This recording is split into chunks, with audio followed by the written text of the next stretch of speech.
মৰমৰ কণীহত মই আইমাই তোমালোকৰ আইমাৰ সাধুঘৰ পালোহি বতৰটো বেয়া কাৰণে গাবিলাক সবৰে খুব বেয়া হৈছে নহয়নে বাৰু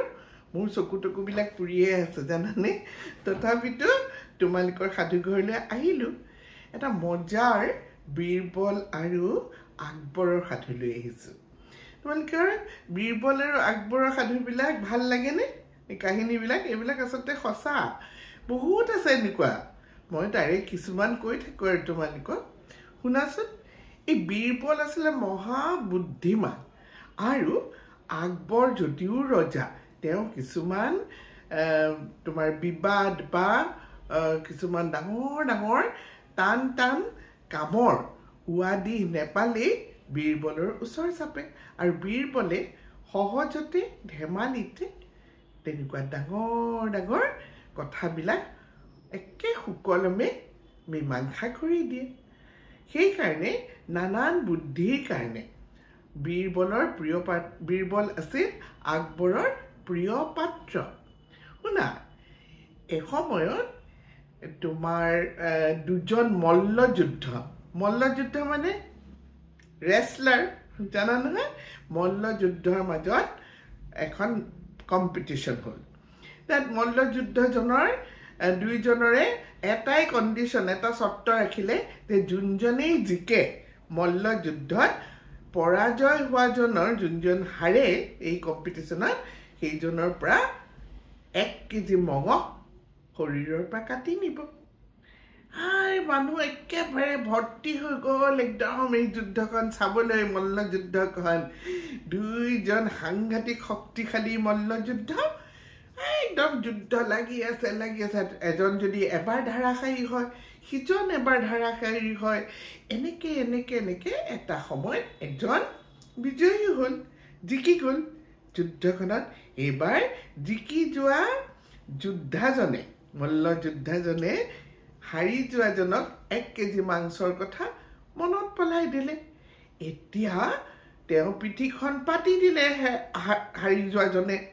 আৰু ক'লে যে মোৰ পিঠিৰ পৰাই তুমি 1 কেজি মঙহ কাটি লৈ যোৱা চৰ্তমতে কামটো কৰিব লাগিছিল কিন্তু এই বিজয়ীজনে কিন্তু বেলেগ এটাহে বুদ্ধি ভাঙিলে তেওঁ ক'লে নহ'ব মোক তোমাৰ বুকুৰ পিনৰ মঙহহে লাগিব মই বুকুৰ পৰা কাটিম মই পিঠিৰ পৰা নাকাটো এই লৈ দুইজনে তৰ্ক বিতৰ্ক হ'ল আৰু গোটেই মীমাংসাৰ কাৰণে এই বিবাদৰ মীমাংসাৰ কাৰণে ক'লৈ গ'ল বাদশ্বাহৰ তোমাৰ দৰবাৰলৈ গ'ল আকবৰৰ দৰবাৰলৈ গ'ল তাত সেই মীমাংসাৰ কাৰণে বীৰবলেই আছিলে গতিকে বীৰবলে ক'লে ঠিক আছে মই বাৰু তোমালোকৰ এই গোচৰ শুনিলোঁ আৰু মোৰ ৰায় মতে তোমালোকে কাম কৰিব লাগিব এই বিজয়ী যোদ্ধাজনক ক'লে যে তুমি বাৰু বুকুৰে মঙহ কাটি নিবা এই হৰাজনৰ কিন্তু চাবা অকল মঙহে নিব লাগিব তুমি তেজ নিব নোৱাৰা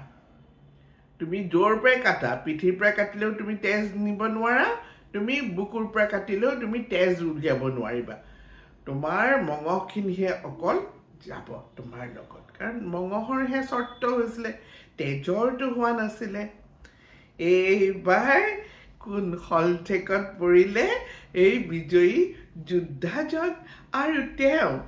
মঙহৰ আশা বাদ দি তাৰ পৰা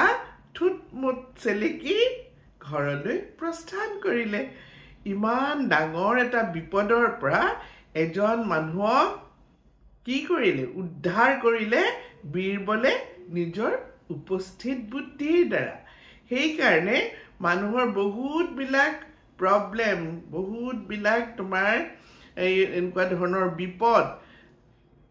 বুদ্ধিৰ দ্বাৰাই আচলতে সমাধা কৰিব পৰা যায় ঠিক আছে কণমানিহঁত কেনেকুৱা পালা এই বীৰবলৰ মজাৰ সাধুটো মোক জনাবলৈ নাপাহৰিবা সকলো কুশলে থাকা এতিয়াৰ কাৰণে আইমাই তোমালোকৰ পৰা বিদায় লৈছে অলপমান পিছত আকৌ কিবা এটা লৈ পেলাই আহিম বুলি ভাবিছোঁ হ'বনে ঠিক আছে বাই বাই